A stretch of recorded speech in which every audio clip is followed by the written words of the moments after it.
नमस्कार मित्रांनो, ट्विशाज वर्ल्डमध्ये तुमचं स्वागत आहे। आज मी तुमच्याबरोबर इथे शिऱ्याची रेसिपी शेअर करते।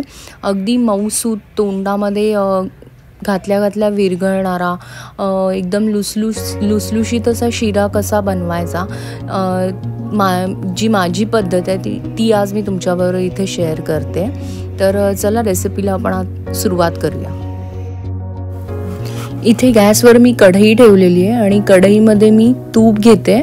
तुपावरती आपल्याला रवा चांगला परतून घ्यायचा आहे। तर जे प्रमाण आहे ते मी डिस्क्रिप्शन बॉक्समध्ये देईनच, ते तुम्ही बघून घ्या।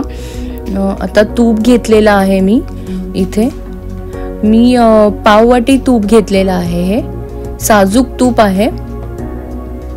हा जो शिरा आहे तो साजूक तुपातच जास्त छान लागतो, तर त्यातच बनवावा। तुपावरती मी आता रवा घेणार आहे।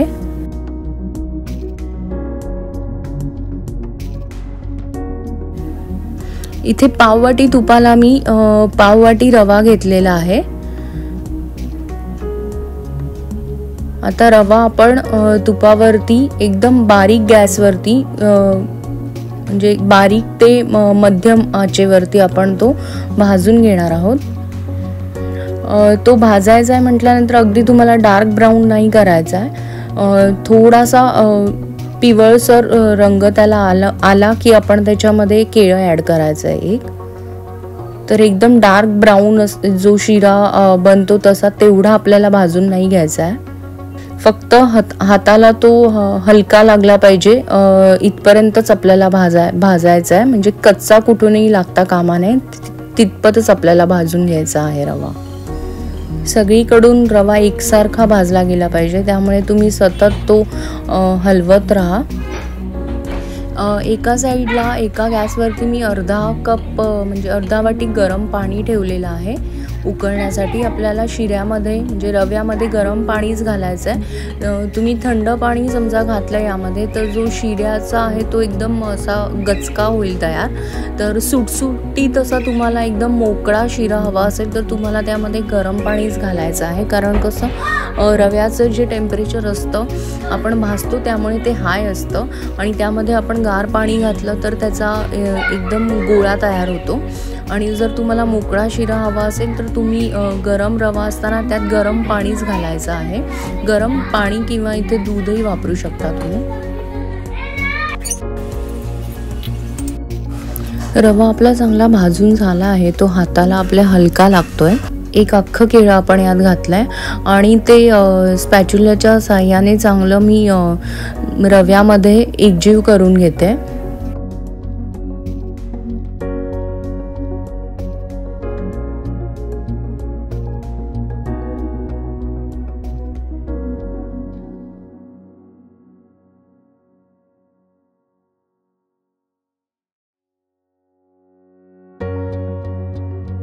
आता ह्या स्टेजला आपण याच्यामध्ये ते गरम पाणी किंवा गरम दूध ॲड करायचं आहे।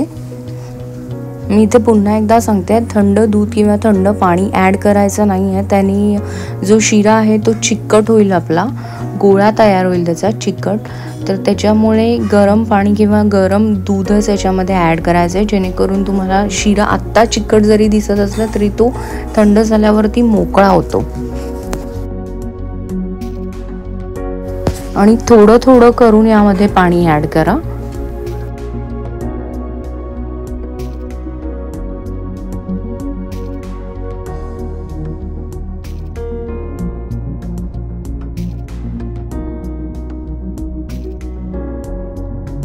यामध्ये मी आता केशर दूध ॲड करते। जे केशराच्या काड्या मी दुधामध्ये भिजवून ठेवल्या होत्या त्या मी याच्यामध्ये आता घातल्या आहेत। यामुळे शिऱ्याला आपला एक छान असा कलर येतो, पिवळसर असा रंग येतो आणि तो फार सुंदर दिसतो।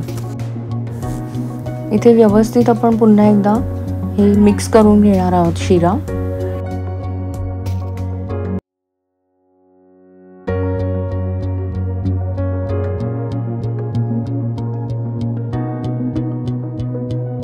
यामध्ये मी आता साखर ॲड करते। तुम्हाला पाव वाटी मी इथे रवा घेतलाय तर त्याच्यासाठी आपल्याला अर्धी वाटी साखर इथे घ्यावी लागेल। साखर घातल्यामुळे पुन्हा शिऱ्याला एक चकाकी येते.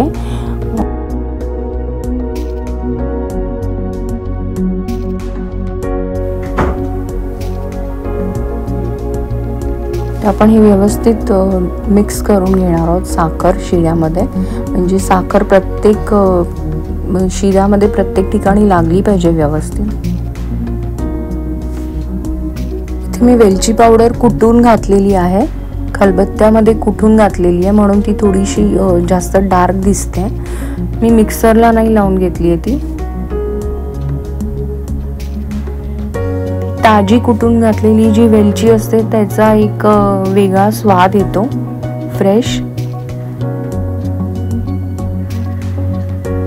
वेलची पावडर टाकल्यानंतर पुन्हा हे चांगलं मिक्स करून घ्यायचं आहे.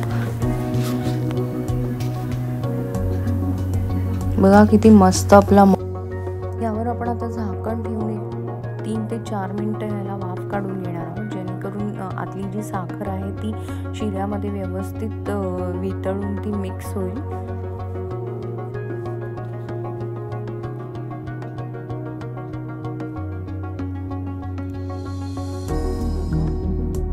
झाकण काढून घेतलेलं आहे. पुन्हा एकदा आपण हा शिरा जो आहे तो व्यवस्थित मिक्स करून घेणार आहोत. माझी जी कढई आहे हिचं जे बूड आहे ते थोडंसं म्हणजे जाड बुडाची नाही आहे, त्यामुळे आपण आता हा शिरा आहे तो सर्व करूया प्लेटमध्ये.